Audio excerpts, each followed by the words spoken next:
Hello and namaste. Thank you for joining in. This is Miss Little Eyes, all the way from Darjeeling, small hill station in India. Many of you may not know, but my real name is Pooja Rai, and I love filming videos and keeping them as memories. Very recently, I have also started sharing cooking reels on Instagram, and many of you have liked them. I'm so thankful, especially to the strangers who appreciated my content. Many of you also wanted to join for recipe sessions and a supper club. But right now, I haven't hosted any such programs. And also, I intend to start it from my village home. Because we have a lot of space there. Ani village home ma चाहिँ हाम्रो garden पनि छ, so people would enjoy there more, I guess. Here it's possible with only 3 people maximum. So in case I start such program, I will be definitely announcing it on Instagram. Coming back to this video, I'm preparing pork with mustard greens. This is an epic dish in every Nepali household, especially in the houses of Kirati people. Hami Rai Limbuharuko चाहिँ every function ma we always have pork. Nepalima sungurko masu bhन्छ, but we call it faksa here. So basically pork can be prepared in different way. मलाई चाहिँ Naga style को pork recipe पनि धेरै मन पर्छ. But this one here, I am preparing it in my mother's way.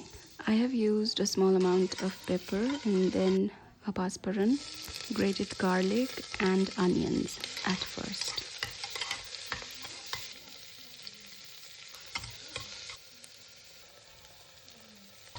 Once it's nicely sauteed, we put the tomato in it, and then after a few minutes, pouring some water. We let it simmer until the oil separates from it.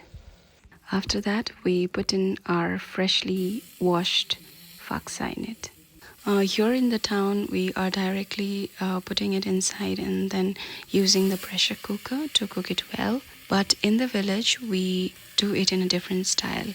Pork lai चाहिँ हामीले बफाउने गर्छ. बफाउने means the raw meat is boiled in water for some times and then it's separated and then we use it. Also bafauda चाहिँ basically steaming it. We use the entire chunk of meat and we put that into a big bhada or dekchi, what we call a vessel, so to say, and we also put some turmeric in it. Now that we've mixed them properly, all the masala and pork, we add some water and we close the lid of the cooker. Meanwhile, I'm also preparing the rice. We're waiting for it to get cooked, and also I'm waiting for 2 whistles for the pork. When making pork with gravy, the best combination is black lentils, but for now we're using this chilka dal, which is so easy to prepare and also great in taste. I guess every person's cooking journey starts with washing and cutting the vegetables. Mine started with washing lentils or rice and then cutting onions or peeling garlic.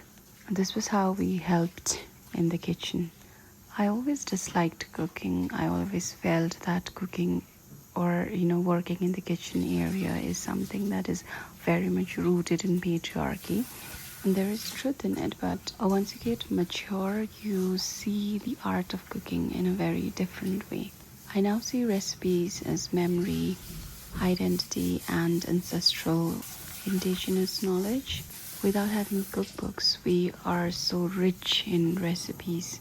It's more like an oral archival knowledge, and every community all over the world has their own uniqueness and identity. I started seeing food as home once I left my home. Gharko khana was something that we always missed.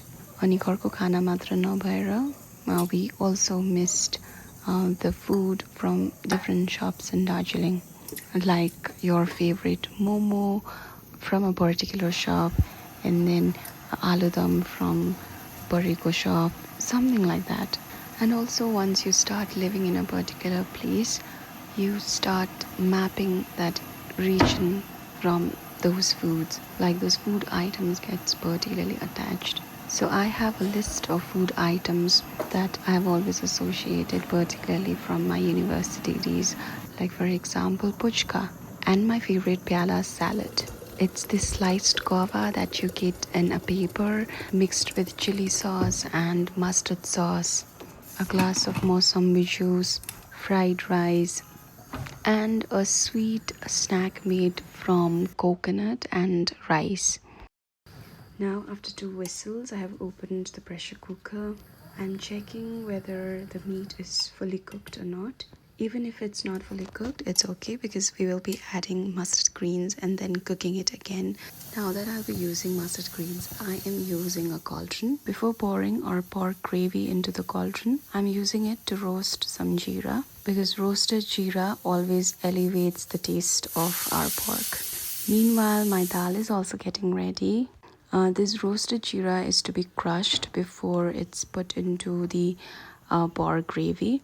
My mother usually fries it in the oil with all the masalas, but then I forgot it, so adding it later also works.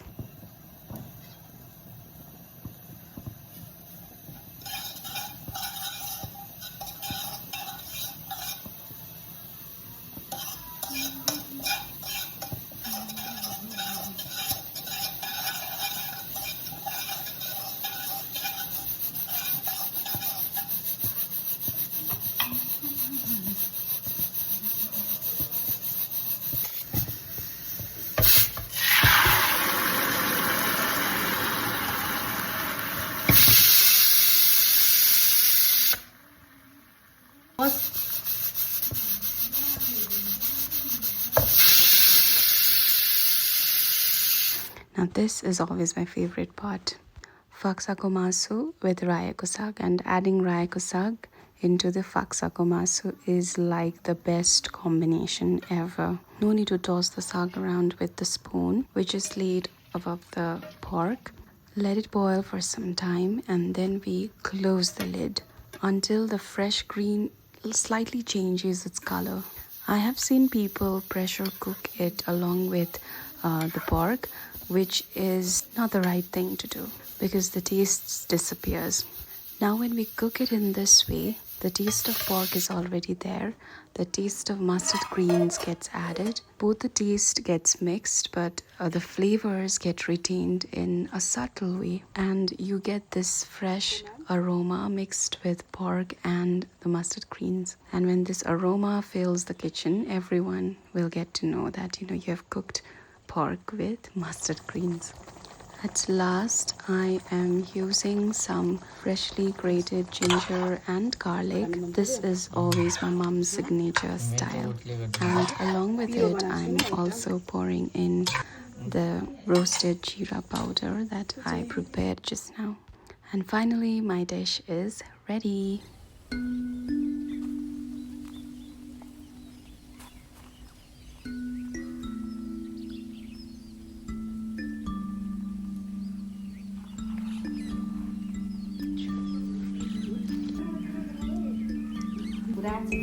Oh, so nice.